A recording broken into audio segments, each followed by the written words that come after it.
The Marksman Synopsis. The film starts in Mexico, where a young boy named Miguel Jacob Perez is living with his mother Rosa Teresa Ruiz. Someone close to her calls and warns her that the cartel is after her, so she and Miguel need to flee immediately. We then see cartel leader Mauricio Guerrero, Juan Pablo Raba, has captured Rosa's brother Carlos Alfredo Quiroz, since he stole money from them, and he warns Carlos that his family is next before they hang his body by an overpass. In Arizona, retired former Marine Jim Hansen Liam Neeson is working by the U.S. Mexico border to keep an eye out for undocumented migrants attempting to cross. He spots a few near him and reports it. As he follows, he sees that one is injured and gives him water before calling someone to bring medical assistance.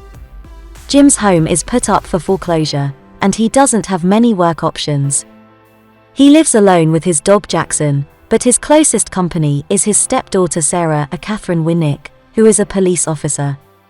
They are both missing her mother since she passed away, and Sarah takes Jim home from the bar and puts him to bed.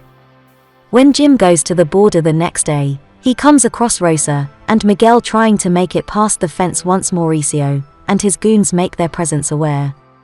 Jim attempts to report them to Border Patrol, but Mauricio and two other men step out of their vehicle.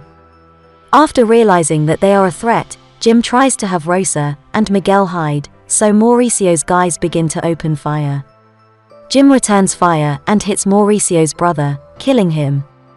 He gets Rosa and Miguel in the truck and starts to drive away as Mauricio chases the vehicle on foot.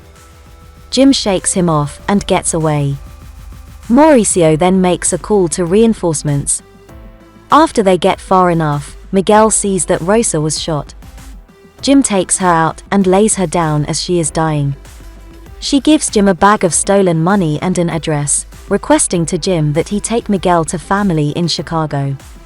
Jim then waits as medics and other officers arrive to retrieve Miguel. He is told by another officer that Miguel blames Jim for his mother's death. When Jim sees the money in Rosa's bag, he feels compelled to return for the boy. He learns from someone at the station that Miguel will be deported and go back with a family member, but Jim also sees Mauricio and his men waiting in a van outside. Jim tricks the officer at the front to let him see Miguel, and he smuggles the boy out of the station. Mauricio notices and follows. Jim returns home briefly to get Jackson and his guns before heading forward. Mauricio and his guys make it to Jim's home to gather personal information, and he also steals a marine pin from Jim before they burn his house down. The gang members then set up shop nearby where one of Mauricio's men tracks Jim's credit card information. Jim stops at a gas station and picks up an atlas to get to Chicago. Not long after they leave, Mauricio and his men stop at the gas station where he intimidates the gas station clerk, Amber Mithunder, that tended to Jim. He looks at security footage to find him before killing the clerk, and they continue to pursue. Jim gets food for him and Miguel before returning to the road, but the truck breaks down from overheating.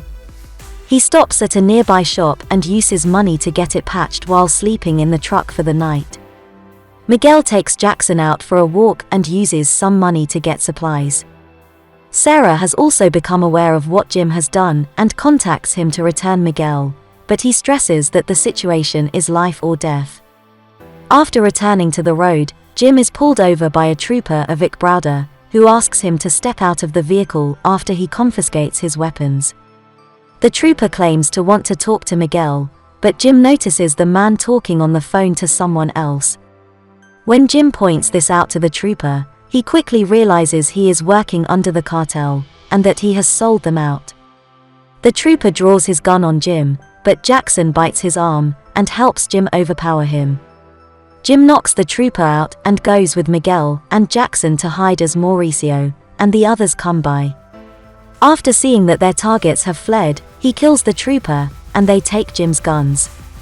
Jim stops at a gun store to get more guns and later stops at a motel for the night after thinking it was safe since he didn't use his card. Mauricio and his goons kill the motel clerk before going to find Jim and Miguel. He gets the boy and hides after alerting the cops. They hide long enough before the cops arrive, but Mauricio sees Jackson and shoots him before leaving. Jim gets his dog's body and gives him a proper burial in the morning. Jim feels that he should just take Miguel back to Mexico, but after another talk with Sarah, he decides he has to finish the job. Sarah even decides to cover for him and not let her colleagues know where Jim is headed. Jim and Miguel stop on the side of the road for the night where Jim shows Miguel how to use a gun, and they also burn the cartel money to stay warm. Nearing their destination, Jim sees Mauricio, and his goons have found them and are getting close. Jim manages to shake them briefly to give him enough time to get a spot to snipe them. He shoots the driver and causes their van to crash before taking Miguel to hide on a nearby farm. He shoots the youngest member before Mauricio, and the other member follow. Miguel creates a diversion to allow Jim to shoot the last member before Mauricio goes after them.